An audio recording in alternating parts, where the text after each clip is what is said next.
የድሮን ቴክኖሎጂ ፈጣሪው አብርሃም ከረም ለወታደራዊ አገልግሎት የሰራው ፕሬዴተር ድሮን ለዘመናዊ የድሮን ቴክኖሎጂ መነሻ ሆኖ አገልግሏል። በመቀጠልም በአውሮፓውያኑ የዘመን ቀመር 2010 የፈረንሳዩ ፓሮት ኩባንያ ቪዲዮን ቀጥታ ማስተላለፍ የሚችል ድሮን ሰራ። ፈጠራው በወታደራዊ አገልግሎት ብቻ ተወስኖ የቆየውን የድሮን ተሳትፎ ወደ መዝናኛው ዘርፍ እንዲሰፋ አጋዥ ሆኗል። አሁን ላይ አርቲፊሻል ኢንተለጀንስ ቴክኖሎጂን የተላበሱ ድሮኖች ለመዝናኛው ዘርፍ በተለይም ለፊልም ቀረጻ በስፋት አገልግሎት ላይ ይውላሉ። DJI፣ ስካይዲዮ፣ ኤሮቫይሮንመንት እና ፓሮት የሚባሉ ኩባንያዎች በኤአይ የታገዙ የቀረጻ ድሮኖችን በማምረት ይታወቃሉ።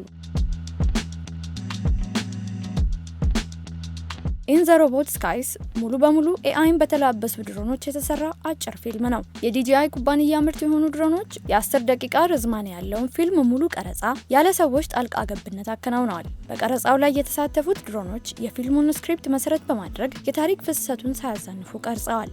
ኤአይን የተላበሱ እነዚህ የቀረጻ ድሮኖች ኮምፒውተር ቪዥንን በመጠቀም የተዋናያኖቹን እንቅስቃሴ እየተከታተሉ ጥራት ያላቸው ምስሎችን ይወስዳሉ።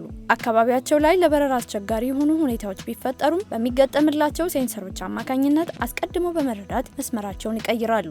ይህም ቀረጻ ላይ የሚሳተፉ ሰዎች ብዙ መልፋት ሳይጠበቅባቸው የተለያዩ አይነት ምስሎችን ከአየር ላይ መውሰድ አስችለዋል። ድሮኖቹ ወደ ስራ ከመግባታቸው በፊት የኤአይ ስልተ ቀመሮችን በአግባቡ ይማራሉ። በዚህም ቀረጻ ላይ የምስል ብዥታ ካጋጠመ ድሮኑን ማሳረፍ ወይም የሰዎችን ትዕዛዝ መቀበል ሳይጠበቅበት አየር ላይ ሆነው አሁናዊ ማስተካከያ ያደርጋሉ።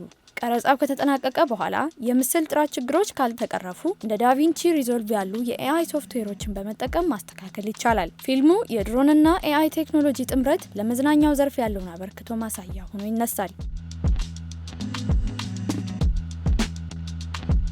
ስካይፎል፣ ስፓይደርማን፣ ፕላኔት እርዝ እንዲሁም ዘ ወልፍ ኦፍ ዎል ስትሪት የተባሉት ፊልሞች በቀረጻ ወቅት እነዚህን ድሮኖች በስፋት ተጠቅመዋል። ኤአይን የተላበሱ ድሮኖች አዳዲስ ፈጠራ የታከለባቸው ፊልሞች እንዲሰሩ ከማስቻል በተጨማሪ ወጪ ቆጣቢ የቀረጻ ሂደት ያለው የፊልም ኢንዱስትሪ እንዲኖር ሚናው የጎላ ነው።